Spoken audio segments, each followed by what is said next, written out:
Jeudi 29 avril, lecture du livre des Actes des Apôtres, chapitre 5, versets 34 à 42.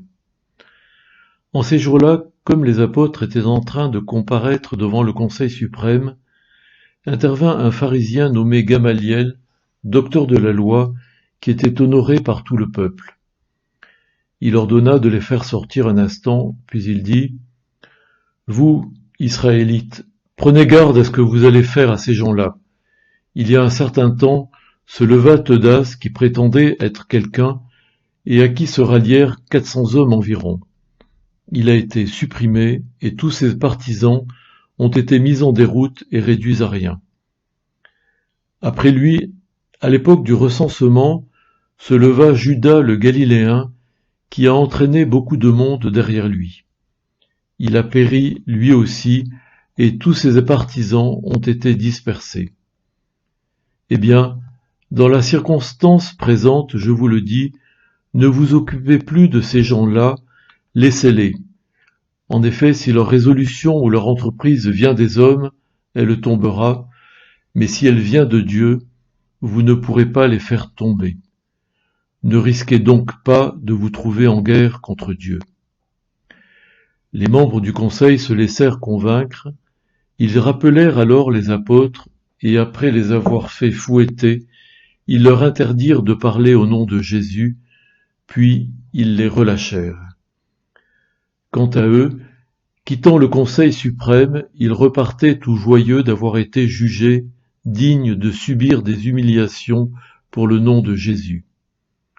Tous les jours, au temple et dans leurs maisons, sans cesse, ils enseignaient et annonçaient la bonne nouvelle, le Christ, c'est Jésus. Parole du Seigneur, nous rendons grâce à Dieu. Répondant au souverain, Pierre et les apôtres déclaraient: il faut obéir à Dieu plutôt qu'aux hommes. Ce sont là ces quelques paroles qui ont provoqué la colère euh, des Israélites au point de vouloir leur mort. Dans ce passage que nous venons de lire, plusieurs éléments, ou du moins plusieurs axes, peuvent être évoqués. Dans un premier temps, nous pouvons aborder la sagesse de Gamaliel.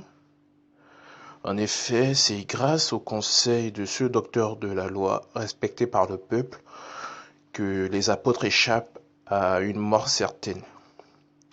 Une fois de plus, Dieu démontre que c'est lui qui demeure sous l'abri du Très-Haut, repose à l'ombre du Tout-Puissant, comme le dit le psaume 91. L'autre axe de ce passage que nous pouvons aborder, c'est l'obéissance à Dieu.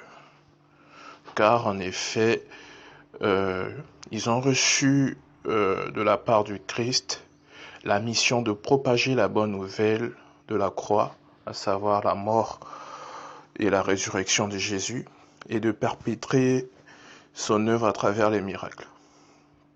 Et pour finir, il est important de mettre l'accent sur la foi des apôtres qui, malgré les humiliations, n'ont jamais fléchi face aux menaces de mort.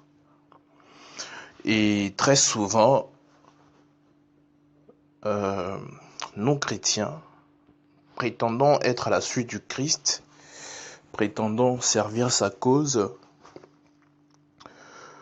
se mettre à son service, mais il suffit d'une difficulté, d'un regard, d'un jugement porté sur ce que nous faisons pour que nous changions nos versions, pour que nous régnions le Christ.